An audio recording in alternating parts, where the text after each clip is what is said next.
Hello, everyone. Thank you for taking time out of your day to join us. I am pleased to welcome you all to the Happy Wellness webinar, Understanding Weight Loss. This webinar will be presented to you by Blocks of Health. I have the prestige honor of introducing you all to Dr. Saman Razai. Dr. Razai is a licensed naturopathic physician, receiving his doctorate from Southwest College of Naturopathic Medicine. Prior to his doctorate, he received his undergraduate degree in biology, pre-dental, from St. Mary's University in San Antonio. Dr. Razai then completed a master's in molecular biology from University of Texas at San Antonio. During his time, he worked with strength and conditioning programs and was a graduate assistant to the men's and women's tennis teams. Postgraduate, Dr. Razai served as an associate physician at a leading valley weight loss facility where he saw thousands of patients and designed programs to help them to lose weight with diet, exercise, and supplements. During his time with this facility, the importance of lifestyle modification and nutrition intake was anchored as having the biggest impacts on weight loss. Dr. Razai is currently an associate physician with Integrative Health, a private naturopathic practice in North Scottsdale, Arizona. Integrative Health offers a fresh approach to living well and specializes in natural endocrinology, in particular thyroid disease. Dr. Razai specializes in sports medicine and utilizes injection therapies, physical medicine, diet, and supplements to help people become their best selves. Dr. Razai is an active member with the Arizona Naturopathic Medical Association and the American Association of Naturopathic Physicians. He supervises the Sports Medicine Club from SCNM, as well as the Naturopaths Without Borders Club, providing free care to patients in Rocky Point, Mexico. In his spare time, he loves to travel with his wife, play in recreational sports leagues, and spend time with their black Labradors, typically involving a tennis ball. I would like to remind all listeners that this webinar is being recorded, and we will email you a copy at the end. If you have any questions during today's webinar, please feel free to enter your questions into the questions box. And at the end of the webinar, we will try to answer as many questions as possible. At this time, I would like to turn the presentation over to Dr. Razai, and again, thank you for joining us today.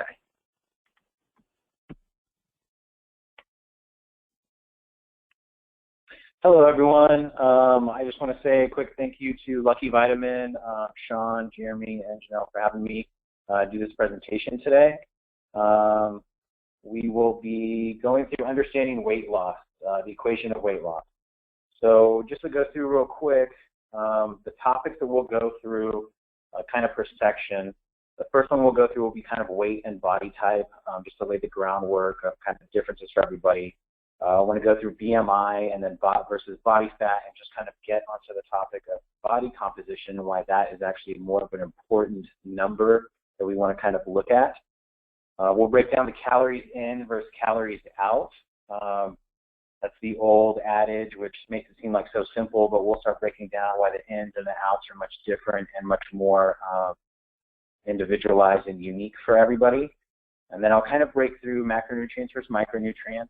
We'll mostly be focusing on the macronutrients. The micronutrients would be very tedious, but I just want to make the point of micronutrients per food and why that's important.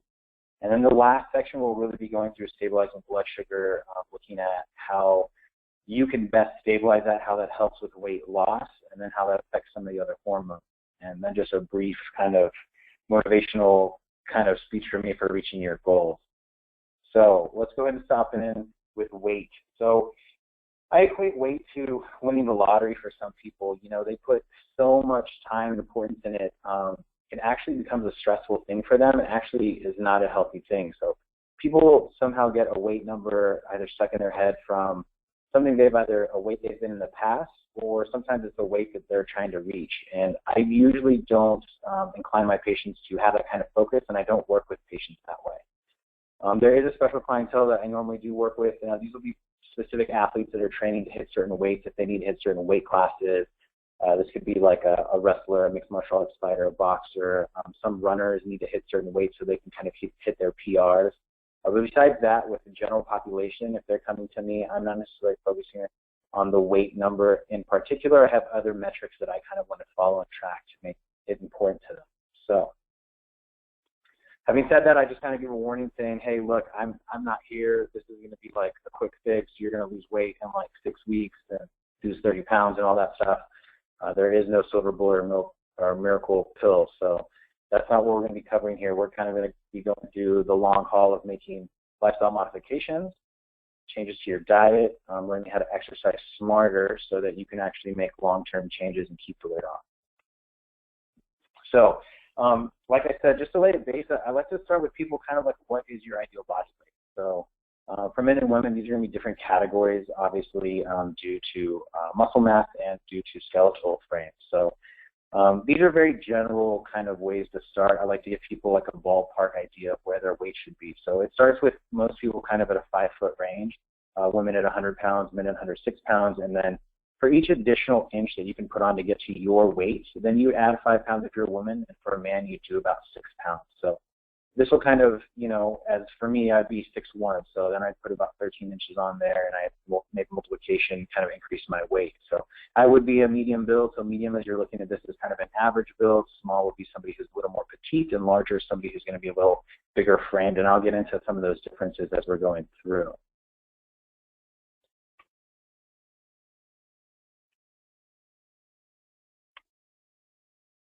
So I'm just making sure that you guys are seeing my screen and you guys don't see this.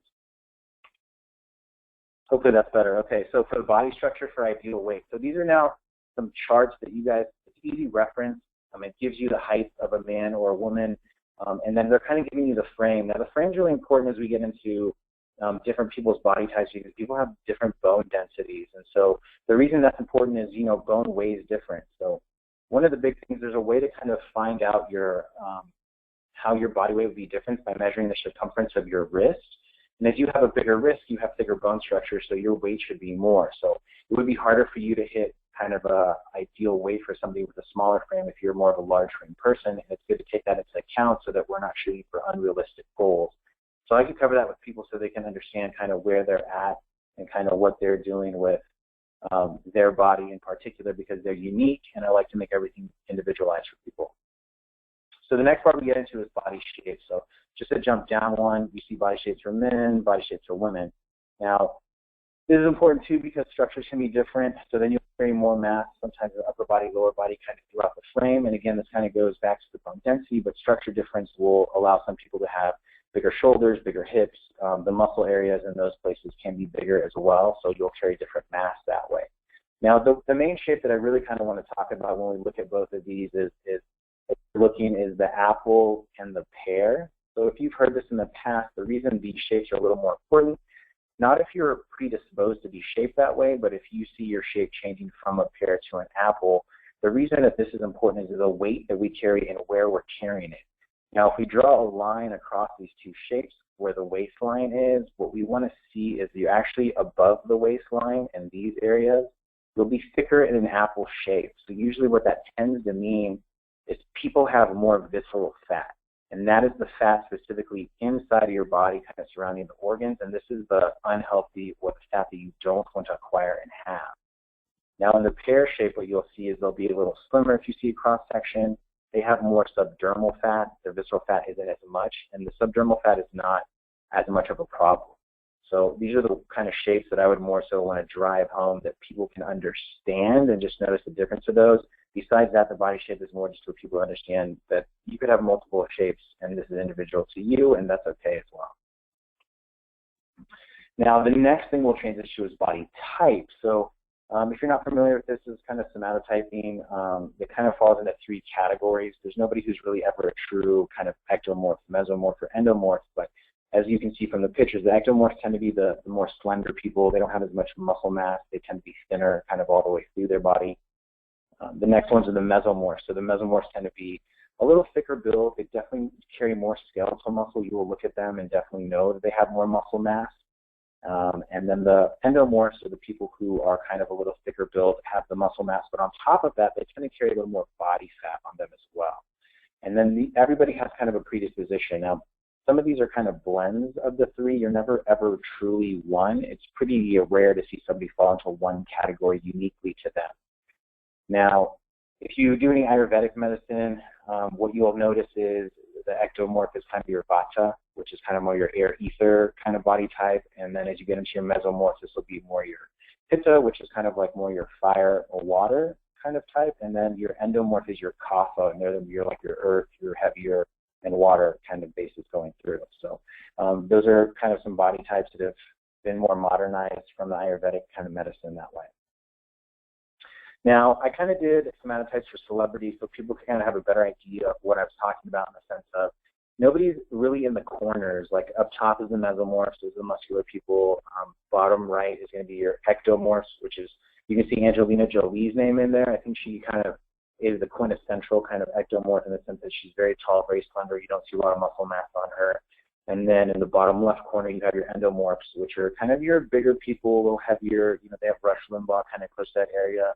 Queen Latifah's kind of down in that area, and those people tend to kind of even be in that area a little more.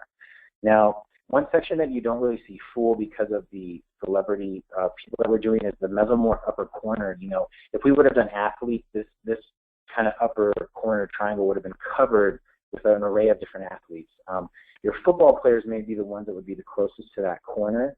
And then as you started going down to the right corner, you could see, you know, a tennis player be placed, and closer to the corner, then you would see runners. So you can see how they're thinning out, but they still have muscle. And then if we were going the other way, you know, on our way over to endomorph from mesomorph, you know, a sumo wrestler would be somebody you would think about for body shape, just to kind of think about where people are falling in as we're looking at these body types. Now, and just to cover, the reason we cover body types is because everybody's unique, everyone's built differently, and I want everything to be unique to them. So I don't want them kind of seeing a picture of somebody who is built like an ectomorph and maybe they're an endomorph, and I'm kind of like, look, we need to be realistic in the sense of I need to have realistic goals of what weight you could actually be without it being a health issue. So the next area we're going to jump into is, like I said, BMI versus body fat. So BMI is your body mass index. As this slide is showing, it pretty much is a calculation of your weight in kilograms over height in meters squared, right? So this number gives you kind of number. You can see kind of charts here and there, kind of showing you kind of like normal weight, overweight for the BMI categories. And that'll be across for both of the sexes. You can get into male, female, and these will run a little bit differently. But the problem with the BMI is not taking into account what that mass is made up of. And this becomes a problem. This becomes a problem when you're comparing one person to another person. Now, the BMI does have its indicators. It's great for somebody comparing to themselves if they realize that, hey, I used to be at a BMI of 23. Now my BMI is like closer to 29, 30. This is a weight increase for you. And so what we want to make sure is that we're not having our weight increase through the years, because this tends to happen with people, their BMI starts to increase. And this is a good metric to follow in that sense. But if you want to compare to other people, it's not necessarily your most optimal kind of number to kind of track that way. Now, there's a little part here where it says alternative, the BMI calculation mass per surface. So to calculate the surface size, this would be better if we were shaped like squares, but we're not, we're people. And so the ratios they tell you to kind of use is your hip to waist ratio, which is actually a really good indicator when I was talking about the pear to apple shape. So you can see the difference between those, and then your waist circumference is another number that you can track. Again, as you see your waist circumference increasing, that usually tends to mean that you're putting on body fat and not necessarily skeletal muscle. So then we go into like body fat, and I kind of just show you just general ranges for people. Just to know, you know, there's different classes for the sexes. Men and women are much different. Now, this will have to do with hormone base. Now, sex hormones are across the board. Men have testosterone, women have testosterone. Men have estrogens, women have estrogens. Now, it's the ratio of those that makes it really important. So men tend to have a higher testosterone to estrogen ratio. 20-to-1 is actually really healthy and optimal, where females have a much higher estrogen to testosterone ratio. And sometimes that can run up from 5-to-1 up to 10-to-1. This will differ depending on women's cycle, where the estrogen kind of goes up and down. Due to that, what you can see is estrogen keeps more fat on the body. That's where females tend to have more fat on their body. It's designed a certain way genetically because they're also the ones who bear children. And so to carry more fat on them allows them to have a child and then have reserves to help feed that child in case of if there was famine and they need to have reserve stores of energy that the baby needs to tap into, they have that there. And so there are purposes for all this. So just make sure as you look at your body fat percentage, you look at the appropriate sex column to find out you're in the right range. Now, talking through these, what I'll just show you is males that you can see where it says under fat, this is actually going to be more athletic, all right? And then as we come to this range, this will be fit. This is really your healthy, and then we start going to your over fat and then obese. And the same with the women. The women's actually athletic and fit will kind of be a little bit higher here. So women, once they start falling, usually be below 12% of their body fat, you'll start seeing like amenorrhea happening. They're losing their menstrual cycle. And this can become an issue with women who are overtraining and losing too much body fat. So here's just a diagram of pictures kind of showing you that range of what that looks like. And so the reason the BMI, isn't as important here is as you were saying, look at the waist to hip ratio as you go through these. They're going to start increasing a little more where you actually see the waist matching up to the hips, which is not what we want, okay? So we actually want to be a little wider in the hips and a little slimmer in the waist, all right? So why are we talking about this? Because body composition is important. People want to focus on weight loss. That's great. But what we really want to focus on is fat loss. And the reason that's important is now this body composition, there's different densities to fat and to skeletal muscle. Now, this is a classic picture of 5 pounds of fat, 5 pounds of muscle. Muscle has much more density because it's the same weight in a smaller amount of area, right? The other major difference that you see with this is look at the calories burned per pound. So 1 pound of skeletal muscle burns 50 calories. So if you could simply put 5 pounds of muscle on, you could increase your calorie burning by 250 calories per day. That would increase to half a pound per week. So every 2 weeks, we're increasing to 1 pound of extra metabolism lost. Every month, we're talking about 2 pounds. And then over the year, we're talking 25 pounds extra metabolism so that you can burn that off. This is a big deal.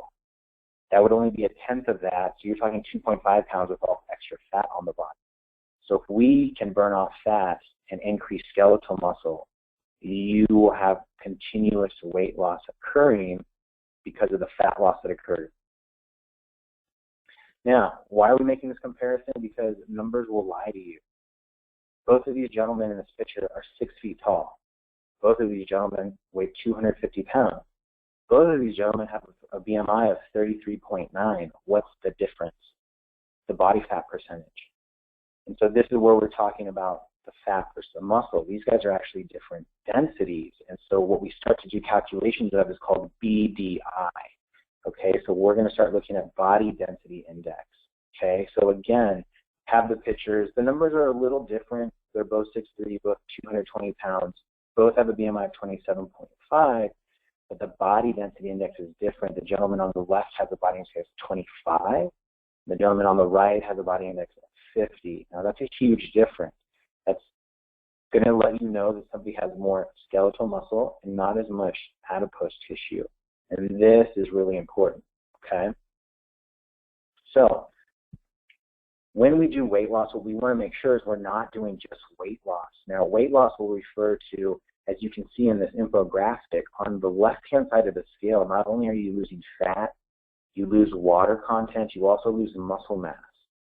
So this is usually when people are doing crash dieting or they don't train appropriately, their diet is off. And so you can see all the things that happen in that column on the left. Fitness isn't the same, strength goes down, poor performance. Aging onset happens much earlier. Now, obviously, we're not talking the age that you're alive, but this is like the oxidative stress aging that we see when you look at somebody who's 50 and they look like they're 70, okay?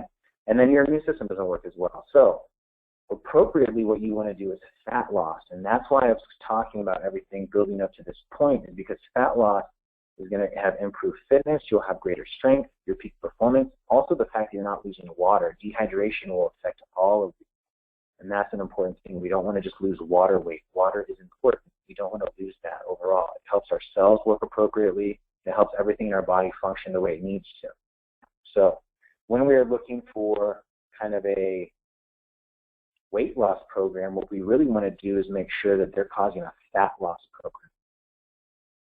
Now, the old ways used to be eat more, eat less and exercise more. Okay, so they're trying to get you to burn a lot more calories and eat less to starve your body out. Now, again, this used to focus on calorie quantity, and it wasn't focused on the quality, and that's where calories in we'll talk about, kind of check into that and see why that's such a big difference. This slows your metabolism down. So when people do these crash diets over and over and over, what they actually do is they actually ruin their metabolism. It's not ruined completely forever, but it definitely will slow it down. Okay, so can you speed your metabolism back up? Absolutely. Is it going to take time? Yes. But that's where you're going to have to put the time in, and then that's also where you're going to have to kind of start making some of these lifestyle modifications, changes that I'm talking about to have this impact so you can actually speed your metabolism up and actually have fat loss happen. Now, the bottom thing is really important too, and we'll cover some of this at the end. The ways that these are done, if you do excessive exercise and limited diet, it overlooks hormones, and what happens is hormones are key to kind of helping you lose weight, and you can make them work in your favor or you can make them not. Now, that's up to you. Personally, I like to hedge my bets. I like to make everything work to my advantage. So if you can work smarter and not necessarily have to work harder, then why wouldn't you do that? You know, all our biochemistry, all our physiology, it's all for the most part designed the same. There are unique differences to everybody, but overall that general picture is the same, and we can tap into it the same way. So let's make the conversion into calories in and calories out. So the old adage of whatever calories go out, you can put in. It's somewhat true, but there's more finer details that we need to get into so you can actually see how that breaks down. Now, calories in is definitely going to be food on the left. Nothing there is going to be unique to change. What's going to change is the macro and micronutrient profiles that you're going to have come in.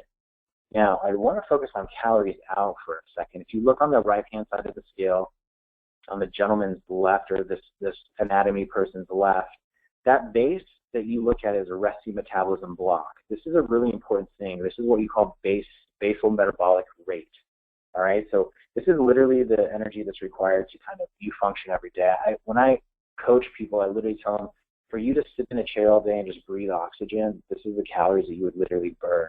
And this is important that you replace this with the calories that you have come in. Now, the next two things on top of the daily activity metabolism, diet-induced thermogenesis, you know, these can tend to be like a few hundred calories. I mean, this is kind of like what you do for the day. We wake up, we take a shower, we put our clothes on, we're kind of moving around. And then, you know, you're burning some calories like that. We're not burning a lot of calories, but you will burn some calories that way. And then if you eat the appropriate diet, you actually can burn calories that way too. Now, unfortunately, the way most people are eating nowadays, you know, it's carb heavy, and they're actually storing a lot of that and not necessarily burning fat that way. So one of the first things I really love to do with people is I want to get them to calculate that basal metabolic rate. And it's different for men and women. So these are kind of, you know, pretty average calculation that I have people do. If you know your weight in pounds, your height in inches, and how old you are, you can calculate this and find out about how many calories you're burning per day. Now, for most people, this actually usually surprises them. It's higher than what they actually think. And so they actually can't get away with the lower amount of calories that they think that they can eat. So to make this a little easier, on the next slide, I kind of just included sample calculations that actually show you for a general male. So this is a 6-foot male that's 185 pounds and about 50 years old. And then below that, you see the female. She's about 5'6", 135 pounds, and her age is about 45. So you can just see the calories that they have next to them. For the male, we're talking 1,800 calories, and for the female, I'll just round to 1,350. Okay, so this is your BMR that I was talking about. So going back up to here, that's your resting metabolism block. So that hasn't included any of the other blocks on top of it. And then if you even add exercise, that's an additional block on top that we're now counting. So to take that into consideration, what happens is most people do standard diets for people for diet alone when they want to lose weight. That's where you kind of get these base calories. For males, 1,500 calories is usually what they tell them to do, and for women, they tell them to do 1,200 calories. Again, this is usually based on very light exercise to no exercise. Walking is usually what we do to a sedentary lifestyle. So what happens here is with these calorie sets, you have a deficit with the actual calories that you burn per day. Now, if you can burn about 500 calories a day, in a week you will lose a pound of fat. okay? So that starts to add up to a lot through the years.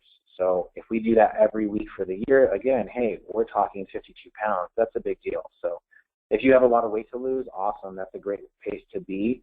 Some people don't have that amount of weight to lose, and so this isn't something they can keep up, and this is where the problem happens. People will actually start a calorie restrictive diet. They will start to lose weight, and then what they'll forget to do is there's a phase 2 transition that you need to do of increasing your calories to then adjust so that you're going into a maintenance phase. And when I get into macronutrients, we're going to kind of look at this, and I'll show a breakdown of how that works out. But this is where people get in trouble. This is actually where people will crash their bodies out because they end up losing weight, and then they forget to come in with the calories once they hit the kind of goal weight that they're trying to be at. And that can be a big problem, and it becomes much harder to then kind of, you have to go in and kind of fix not only endocrine systems, the GI system starts to break down, your cell turnover is kind of not happening appropriately, and so we start seeing tissue degradation kind of throughout the body, and this becomes more of a crisis that we have to fix. Now, looking at this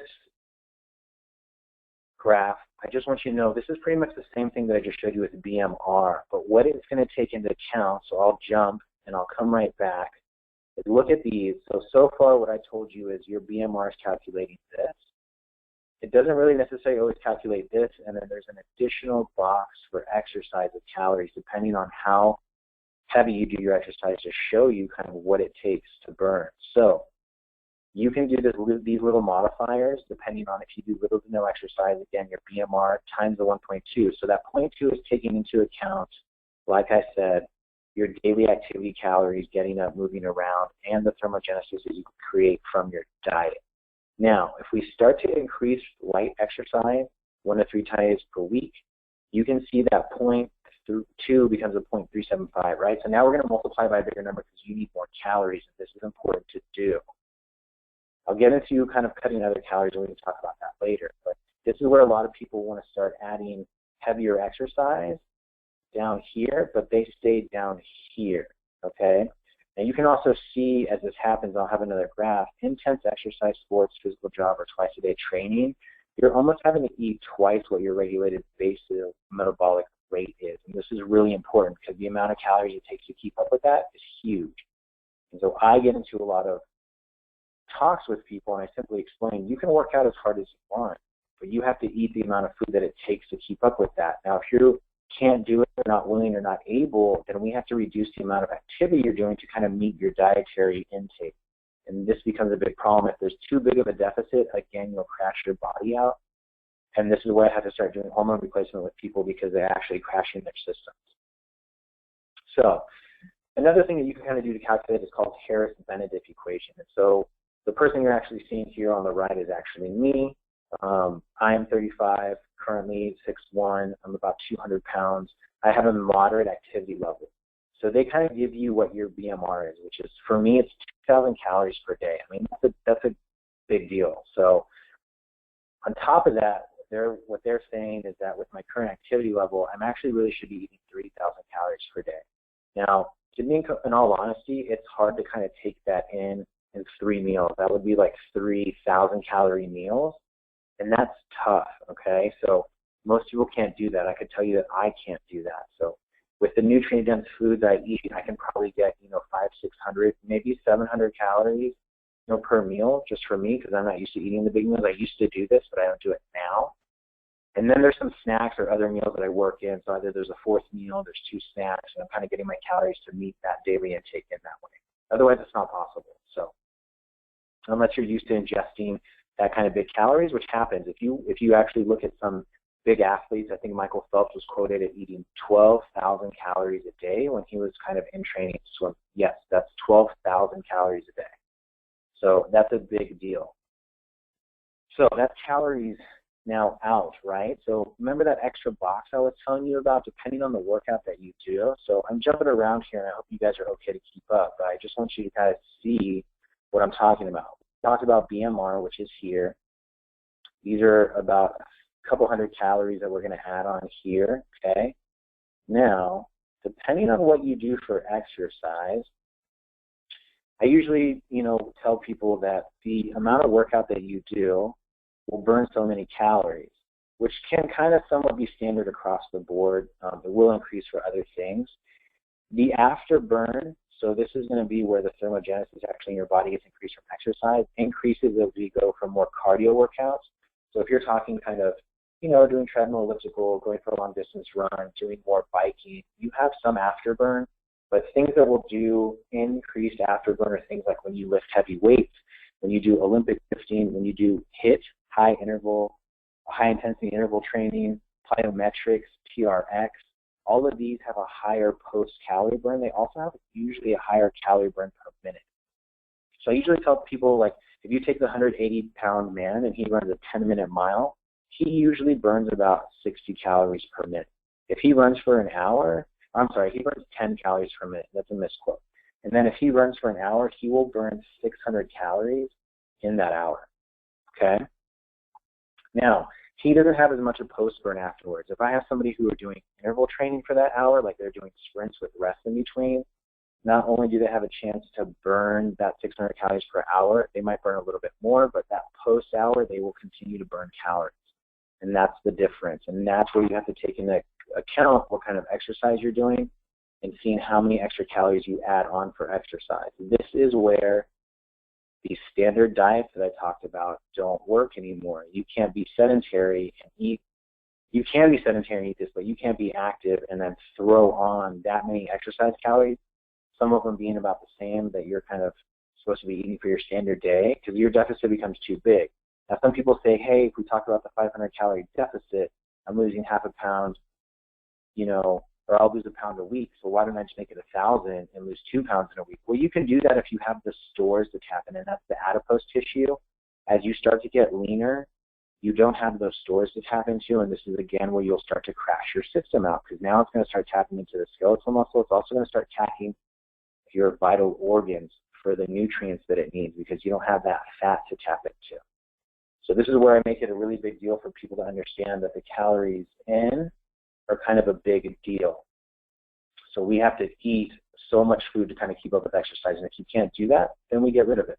Now, macronutrients, proteins, fats, and carbohydrates. So the very normal kind of breakdown of calories that you get per content. So fat is the most. We get 9 calories per gram, carbs and protein are 4, and alcohol 7. So whenever you're doing a weight loss program, I usually tell people no arguments about it. Alcohol comes out.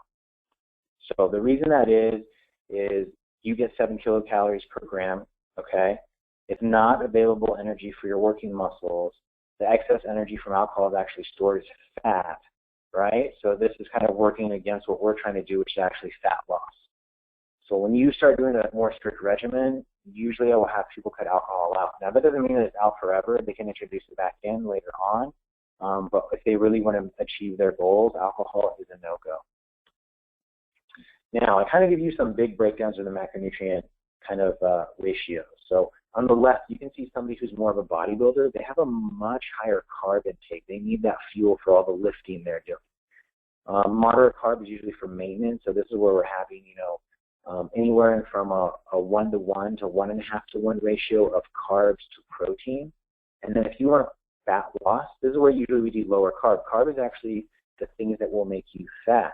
So to understand that and realize that fat isn't the thing making you fat, you can see that the protein and fat kind of in the lower carb has increased. This is more equivalent of like a paleo diet. Again, people can do this short term. You can't stay on that kind of diet forever. At some point, as you trim the body fat off your body, we have to go back to the moderate carb for maintenance. And if then you're really looking to build muscle, we have to increase the carbs, where those can actually become almost like a 2-to-1 ratio is what I have people do for the higher carb building. Now, I kind of showed you physical activity just to basically show you with your exercise why there's more carbs consumed. I mean, this is just what's needed. As you don't work as hard, you don't need to eat as many carbs. So having said that, look at the sedentary lifestyle. It has the lowest amount of carbs needed. But if we actually look at the common American diet, it actually matches that higher carbs that's for bodybuilders, but we're doing it on a sedentary lifestyle. What does that equate to? Increased adipose tissue, increased fat storage. So we have to find and match up the ones that work with the others.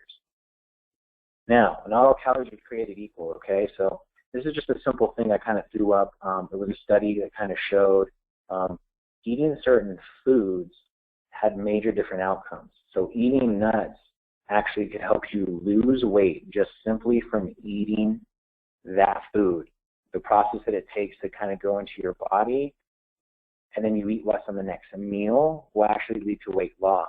Eating those fries causes a spike in sugar, insulin shoots up, we store more fat, and so this leads to eating more for the next meal. And we'll get into blood sugar, and I'll show you this on a graph, how that happens and why that's happening. But this is really important. So the quality of food you eat makes a big difference. This is where I'm telling you calories in is not all the same. So don't let the food industry kind of fool you into this whole low-calorie scam. It's a way to kind of make you bigger. If you're seeing products like this, they're like, oh, low calories. Oh, you're going to lose weight. No, you're not. You're actually going to put more weight on. And people don't actually understand this. They actually come to me, and I usually am on my soapbox, probably like I am during this talk, but I'm telling people to eat more food so that they'll actually lose weight. And they're kind of like, what are you talking about? That doesn't make sense. And I'm like, it will. If you start eating more food, we can pick up your metabolism, we can balance out your blood sugars, and you'll start to lose weight.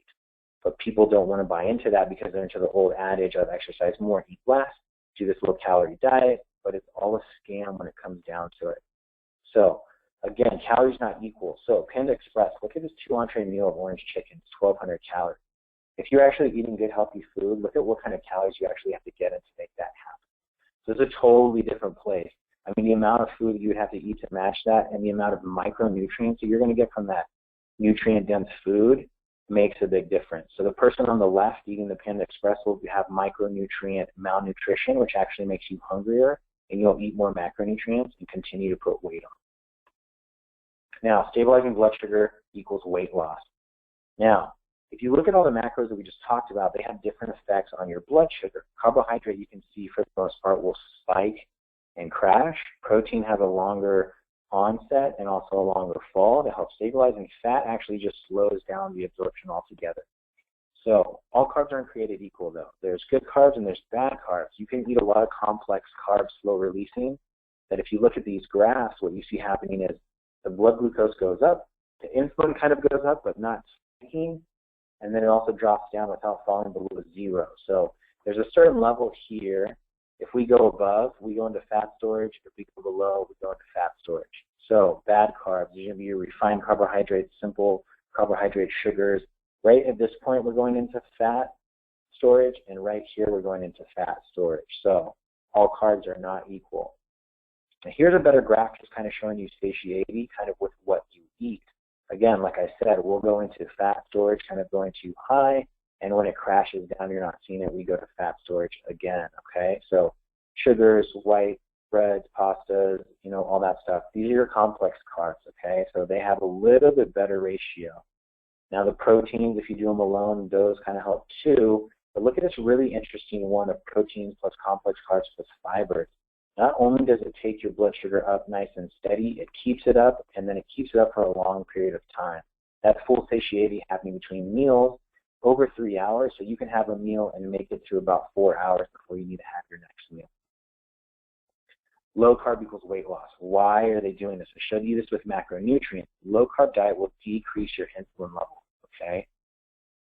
Insulin, as you decrease that, you'll burn more fat, right? If you burn the fat, you have weight loss. You have decreased risk for diseases, decreased blood sugar, decreased insulin resistance. So now we're not going to diabetes type 2. And then you improve all your metabolic markers. So that's where the low-carb diet I showed you earlier is great. But we can't stay on this forever. At some point, we have to go to maintenance so that we're not at a deficit and then we're actually damaging the internal organ. So insulin work for you. This is where we hack into our physiology to make it work for us. Low insulin levels promote fat breakdown, right? So we don't want to spike our blood sugar kind of throughout the day. High levels of insulin promote fat storage. So we don't want to kind of have those spikes. That's where carb is not a friend. Okay, blood sugar response. You know, if you have stable blood sugar, again, this is all fat burned happening this way. We are not burning fat. This is storage of fat. This is storage of fat. We don't want that. Now, what you can see is, again, if you have balanced blood sugar, this is going to show you more through kind of like eating a meal. We're stable as opposed to having dips going up and down in your blood sugar. So controlling your blood sugar is a big deal. If you can do that, you beat your body, you will lose fat, you will have the weight loss that you're looking for. So I kind of showed you your insulin during the day. There was an old thought we want to have carbs earlier in the day, and that's starting to fade away, and research is showing that we actually want to keep protein consistent at these meals and then have your complex carbs actually increase from here to have more and have the most at dinner so that you can then kind of have that going through your sleep, all right? Now, sleep's really important too. If you're looking at this infographic, you see that during sleep, we're actually losing weight. And research has also shown that people who sleep 4.5 to 5 hours actually will put more weight on. They actually eat about 300 to 500 calories more during the day, and they don't lose as much weight. People who sleep 8 hours a day eat less and are able to burn more fat. So if you balance your blood sugar, we can stabilize your cortisol level and balance your adrenals. If your blood sugar is going up and down with spikes, you stress out the adrenals for cortisol and epinephrine to kick in to balance that out. We start to cause adrenal fatigue. And this is where people start to have the energy crashes, and then you start having cravings for like sugars, salts, everything with food and high calories, and you need caffeine throughout the day. So I'm talking about a physical stress, but some people will equate their mental, emotional stress into ruining their hormones, increasing those stress hormones, the cortisol, increasing these cravings, increasing insulin and cortisol, which leads to increase in belly fat. So going back to stabilizing your blood sugar will help you deal with stress better, will help this whole rampage of things happening in your body to then allow you to kind of continue with the fat loss, which is what we want. So reaching your goals, it's not about the quick and easy. This isn't a sprint, you know. If anybody's promising you a quick fix, I would go the other way. We're looking for long-term lifestyle changes. If you can change your diet, if you can change the way you're exercising and wrap your head around that, not only will you lose the weight, but you can put things in place to help keep that weight off. And that's what's really important. That's what we want to do. Anybody comes to me for quick weight loss, it's not the first thing I want to do. Now, if they have heavy, blood sugars, A1Cs, cholesterol, and we need to kind of work with that, I'm happy to maybe kind of put them on a program to help them lose weight kind of quickly, but ultimately I always tell them that my long-term goal is to stabilize them with diet, with exercise. So I hope you guys have enjoyed this. I think here in a moment, Sean will be jumping on and we'll be doing some Q&A to answer some questions that you guys maybe have had through the presentation.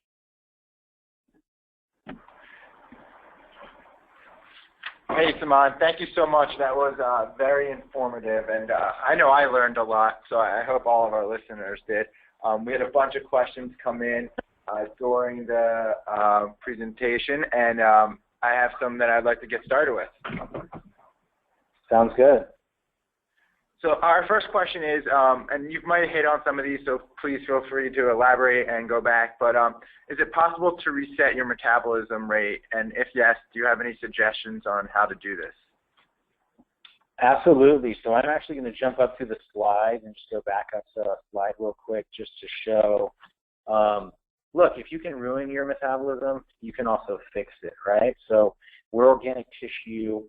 There is no, once you ruin your metabolism, it's out. There are certain extents that you can end up frying your metabolism out, but those are pretty extreme. I mean, it may take longer to get your metabolism back, but it can be done. Now, the way that people usually ruin their metabolism is by doing those crash diets.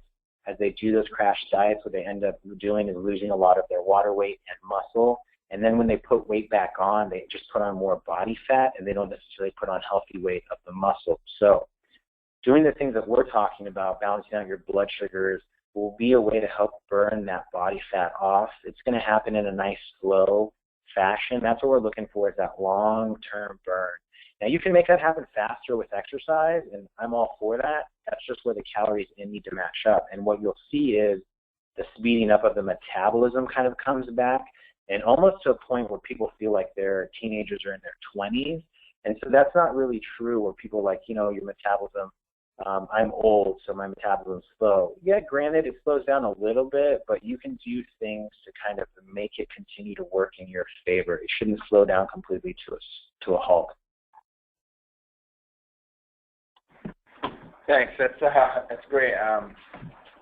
I have a question for you, and it's kind of a couple parts. I'm going to try and put a couple of them together here. So you said strength training is very key to losing weight, and one of the questions was, if you start to strength train to build muscle and burn more calories, you'll probably end up gaining weight before you lose weight. What is the timetable to see the benefits of the strength training program? And if you do gain weight, is there any way to combat this? Yeah, that is a good question. So this is where diet versus diet plus exercise is very different. Usually when people do diet alone, you just create that deficit and you actually just are losing kind of body fat. If you're eating enough calories, you'll maintain muscle. But when we add exercise in to do strength training, you build skeletal muscle. So what ends up happening is I put people's programs together in the first 3 to 4 weeks, if they're doing exercise, what ends up happening is one of two things. They actually will see their weight go up by several pounds, but notice that they're starting to look slimmer in I usually tell them to look at the waist, the hips. If it's women, I usually will simply tell them to look at bra straps to see if they're clasping closer. Or what people experience will have is in that first month, they'll see that they're like, my weight is staying the same, but like my clothes are getting baggier on me. That's where they're losing inches. So they're actually putting on skeletal muscle, burning off fat, but the weight's not moving. So their BMI is the same, but body fat percentage is decreasing. So usually when I tell people you start with an exercise program that first month, I tell them, hey, you may put some weight on, you may stay the same weight. When you go into that second month, if you're doing your diet appropriately and keeping up with the exercise, that's where you'll see the skeletal muscle stabilize. You usually tend not to continue to put more skeletal muscle on, and you'll start to see the adipose tissue continue to fall. And then this is where they actually see their weight go down. At the same time, body fat percentage is decreasing and inches are continuing to come off. Yeah, I mean, I've always told people to take a look at their belt buckle holes, and if they're kind of going past how many, how tight they need to use to get their buckles. That's a great way of identifying, inches as well. So I think that was a great explanation to the question. Another question, just could you expand on the difference between micro and macronutrients a little bit more? Sure. So your macronutrients literally are going to be kind of what we talked about, being fats, proteins, and carbohydrates. Alcohol will also fall into that category, but macronutrients are kind of like what we look at that we're getting most of our calories from.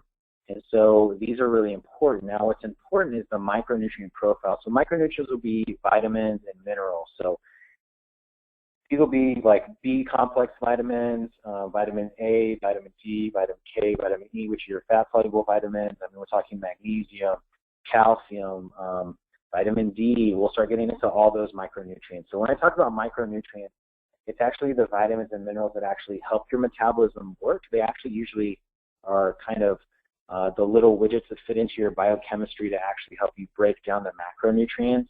And the more you have of those, the actually better your metabolism works. And actually, sometimes when you're micronutrient deficient, this is where people think they're hungry. They're actually just micronutrient starving, and they'll eat more macronutrients to try to make up because they can't satiate that hunger. But that's where sometimes using supplementation can help somebody catch up a little bit faster if they're really behind on their micronutrients, so that they can kind of get to a place where then their diet would be able to hold them for their macro and micronutrients. Thank you so much. I think you're doing a very well job, informative answers here. So just one last question for you. To what degree should we consume simple carbs for immediate energy, maybe pre-workout? I'm not even going to get into the simple carbs. I mean, I usually tell people to still do your complex carbs. Like I want people to do apples, bananas, different things like that. I mean, that's the closest if you really want to get to simple carbs is what you want to do. There are other ways, like, it's usually, I don't start talking simple carbohydrates for people until they get into such high caloric intake that they just need to kind of add those extra calories on top, where they start getting into 5,000 calories plus a day that they need. That's where I'll let them get away with ice cream and different things here and there to put on top. But otherwise, I'm never a simple carbs kind of person. I don't want those worked in. I don't want people having sugar. I don't want them having bread. If they are, I want them whole grains.